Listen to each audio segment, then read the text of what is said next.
from Dontaesboxingnation.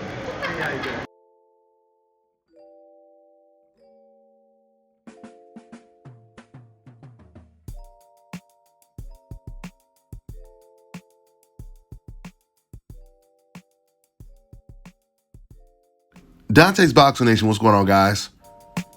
All you have to do is ask the right question. You ask it the right way, and most of the time, the truth will surprisingly come out. Shout out to my reporter, Skip. I sent him out there to cover this fight on my behalf, and he's doing a great job because I'm giving him questions to ask when he's there, and he's asking them the exact way I told him to.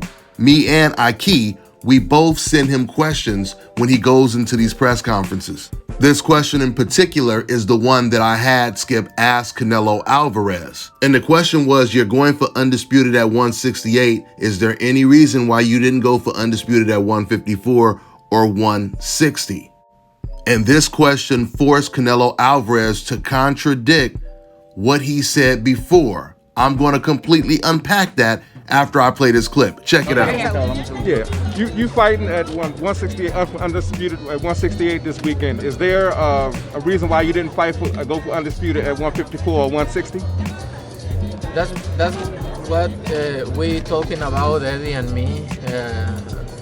We have a lot of opportunities to be Undisputed in 154 and 160, but you know, sometimes the promoter is difficult. It's difficult to make. Okay, thank you. Now, did you guys hear that?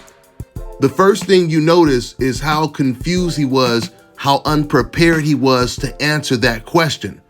He kind of starts stuttering because he didn't know how to answer the question, and he had this confused look on his face. Now, if Canelo was prepared for this question and he was trying to stick to his lie and be consistent with the lie, he would have said, oh, well, I didn't unify because Andrade is a horrible fighter and he wasn't worth fighting, right? That's what he would have said if he was trying to keep that lie going. And this is the reason why it's easier just to always tell the truth, because you will always remember what the truth is. It's very difficult to remember lies, especially when people are catching you off guard, asking you questions you didn't expect. So Canelo just admitted that him not fighting Demetrius Andrade never had anything to do with him being a quote-unquote horrible fighter. Now he's blaming it on promoters, but we know that that's not true. We know that Canelo Alvarez at 154, he was Demetrius Andrade's mandatory, and he still turned down the fight. We never heard Canelo say that he wanted to fight Andrade. We never heard him say he wanted to fight Charlo. We heard him say he wanted to fight Yildirim. We heard him say he wanted to fight Kovalev. We heard him call out Billy Joe Saunders, Caleb Smith, Caleb Plant.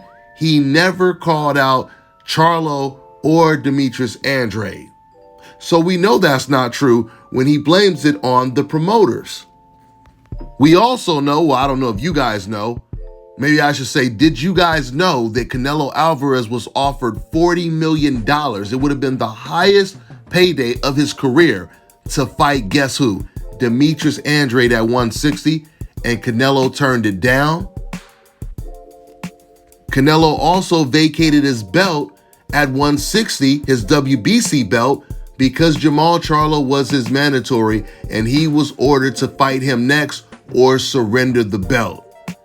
So once again, this whole excuse of the promoters, that had nothing to do with Canelo vacating his belt. If you wanted to be undisputed, that's the last thing you do is surrender your belt. When it came to Canelo Alvarez wanting to be undisputed at 168, where all the champions were white, he had many obstacles to get past to make those fights, more than he would have had at 154 or 160. Canelo Alvarez had to pay Kovalev, Smith, and Plant a lot more extra money than he was planning on paying them, because they offered them money and they asked for a lot more, right? When it came to people like Jermall Charlo, or fighters like Jermall Charlo and Demetrius Andrade, they would have been happy just to get in the ring and beat Canelo Alvarez because this is their mindset.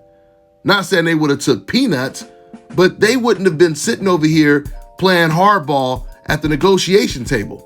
When it came to Canelo becoming undisputed at 168, he didn't care who he had to work with. We already know Canelo is not a big fan of Al Heyman, right? So he was willing to work with Al Heyman. Once again, the man who said that Andre just wants a payday, he was willing to give all of the white fighters the biggest paydays. I'm talking about extra money on top of what he had already offered them. He was willing to do whatever it took to make those fights. I don't know if you guys know this, but when Canelo originally tried to fight Kovalev, Plant, Smith, and Saunders, he had offered all of them fights previously, and they all turned down the fight. So Canelo had to go look for another opponent. And Canelo wanted to fight these guys so bad, he came back to the negotiation table just to secure the fight. Canelo would not take no for an answer against the right opponent. So with that being said, guys, spread the word. You now know the truth. Canelo has just confessed that him not fighting Demetrius Andrade had nothing to do with him being a horrible fighter. And the truth is what we already knew. He felt it was a very difficult fight, and he didn't have the confidence that he could beat him. Canelo, he only has confidence that he could beat white fighters or European fighters at 168. And this is the reason why Canelo is pound for pound the best fighter in the world against white/European fighters, until we see otherwise. And this weekend he takes on another white fighter, but this one is from America, and this one just might be the best white fighter out of the bunch. So there's no guarantee Canelo is going to win this fight, but truly Canelo Alvarez, he feels, because he picked this fight, that it's going to be easy, at least just a matter of time. I think Canelo even sees the fight playing out the way a lot of his fights have played out recently, where Canelo gets outboxed, for the first 4 to 6 rounds, and then eventually he catches up with the much faster sprinter. Metaphorically speaking, that was an analogy. I'm not talking about people quote unquote running in the ring. Canelo is starting to have the mindset of a Diego Corrales. I remember Diego Corrales, he said this going into the Floyd Mayweather fight, and this was his mentality going into a lot of fights. He always felt, I'm gonna give up a couple rounds, and then eventually I'm gonna catch him. This is exactly what Diego Corrales said going into the Floyd Mayweather fight. He said, I'm gonna lose like the first 3 or 4 rounds, but after that, I'm gonna start taking over, because then I'm gonna start walking him down. The question is, what happens when the 4th, the 5th, the 6th round comes, or maybe in this case, I should say, when the 8th, the 9th, the 10th round comes, and the guy is still outboxing you. We'll see if Caleb Plant is good enough to sustain that control in the fight. That's all I got for now, guys. I'm on to the next one.